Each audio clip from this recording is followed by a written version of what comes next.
Dalam perjalanan seseorang tanpa sengaja menyenggol Rindaman dan mengatakan kalau jalan lihat-lihat. Rindaman pun melihat ke arah mereka. Dia mengetahui bahwa itu adalah Rindaman. Dihajarlah oleh temannya dan mengatakan jika menabrak orang itu minta maaf. Apa kau tidak mengetahuinya, kau kan dari kota ini juga, dia itu Rindaman dari Suzuran. Dia pindah ke Suzuran pada saat aku masih senior di sana. Tapi tak seorang pun yang bisa menyentuh orang itu. Rumornya dia pernah membunuh seseorang pada waktu SMP. Sepertinya itu juga salah satu keahlianmu. Apa kau bodoh ya? Di sekolah Suzuran banyak yang membicarakan pertarungan antara Bouya dengan Bando, yang dimana Bando sudah hampir mencapai puncak tetapi dikalahkan oleh Bouya. Siapapun yang bisa menandingi dia harus lebih kuat darinya. Muncullah Rindaman yang menjadi orang terkuat di Suzuran. Mereka semua terkejut melihat Rindaman kembali ke sekolah Suzuran. Hanya satu orang yang tidak bisa dia kalahkan sekuat Bouya Harumichi, mustahil bisa mengalahkan Rindaman. Honjo memberitahu Makoto dan Hiromi ada Rindaman datang ke sekolah. Hiromi menanyakan di mana Bouya berada. Dia belum datang, kemungkinan bersama Yasuda karena Yasuda juga belum datang. Ringoman? Bukan Ringoman tapi Rindaman, kau sudah ingatkan jangan pernah melupakan nama itu. Kau tidak boleh sombong karena sudah menghancurkan kubu Bando, tapi jangan pernah coba untuk melawan Rindaman. Beritahu dia bahwa dia tidak akan bisa menyentuh Bouya Harumichi. Ini rumit, rumornya orang itu pernah membunuh dan juga pernah membunuh ayah dan kakak laki-lakinya. Apa? Ya sudah kesal karena Bouya tidak selesai-selesai di dalam toilet yang membuatnya terlambat ke sekolah. Bouya mengeluh karena minum susu tadi pagi yang membuat perutnya sakit.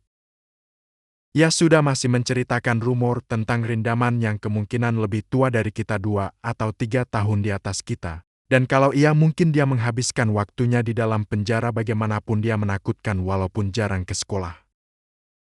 Tetapi Bouya malah berlari ke arah toilet. Ya sudah lelah melihat Bouya yang sedari tadi bolak-balik toilet. Setelah selesai Bouya melihat tulisan di dinding toilet.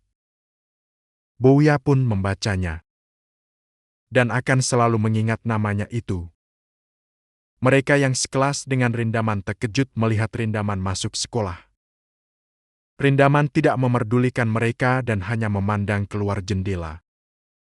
Honjo memberitahukan bahwa di sekolah sedang sibuk membicarakan Bouya dan Rindaman siapa yang paling kuat. Kita tidak tahu siapa yang paling kuat, bahkan kita bertiga saja kalah melawan Rindaman, kita tahu seberapa kuat mereka berdua. Kita bertiga bahkan tidak bisa bertahan 5 menit melawan Rindaman. Secara mengejutkan Rindaman datang menemui mereka. Mereka bertiga terkejut dan bersiap apabila Rindaman menyerang. Secara mengejutkan Rindaman menanyakan keberadaan Bouya. Mereka terkejut kenapa Rindaman secara tiba-tiba menanyakan Bouya. Tetapi Hiromi memberitahukan bahwa Bouya belum datang ke sekolah. Rindaman menanyakan kepada mereka bertiga apakah mereka bertiga bawahan Bouya. Mereka bertiga menjawab bahwa kami bukanlah bawahan siapa-siapa. Rindaman pun meninggalkan mereka. Hiromi ingin menanyakan sesuatu kepada Rindaman tetapi tidak jadi. Hiromi merasa bahwa Rindamanlah yang membawanya ke rumah sakit, tetapi itu tidak mungkin. Makoto bertanya kenapa Rindaman bisa mengetahui soal Bouya. Honjo menjawab, aku pun terkejut, dia tidak pernah memulai percakapan duluan.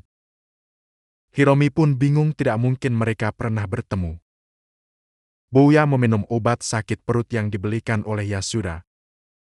Yasuda memberitahukan bahwa kau harus mengganti biaya obat tersebut.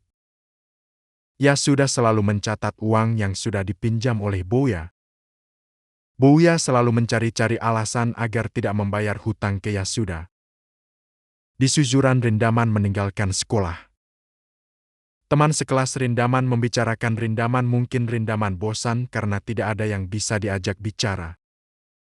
Yasuda menjelaskan kalau kau mungkin sedang menjadi pembicaraan di sekolah dan akan membuatmu menjadi target berjalan. Yasuda merasa bila dekat dengan Bouya akan selalu ada bahaya yang mengitarinya karena orang kuat pasti akan berhadapan dengan orang kuat lainnya.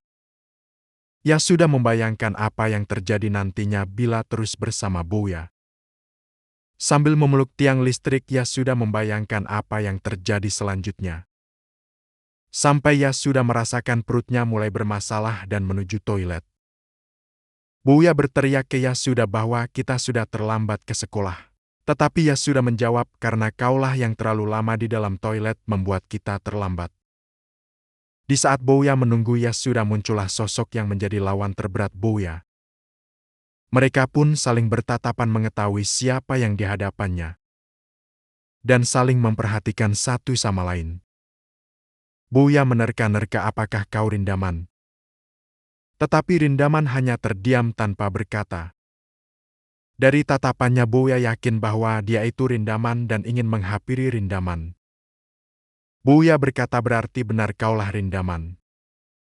Bouya mengatakan bahwa aku mengetahui kalau kau itu kuat. Rumor hanyalah sebuah rumor, tidak membuktikan apapun. Apa benar kau memang kuat? Bouya terus menggoda Rindaman menanyakan apa kau benar pernah membunuh seseorang. Tetapi malah Bouya disikut oleh Rindaman. Bouya marah karena membuat luka di dahinya terbuka. Bouya yang hanya ingin menggoda Rindaman malah membuat Rindaman marah. Tanpa Bouya sadari, Rindaman melayangkan tinjunya ke Bouya. Dipukullah Bouya oleh Rindaman hingga terpental.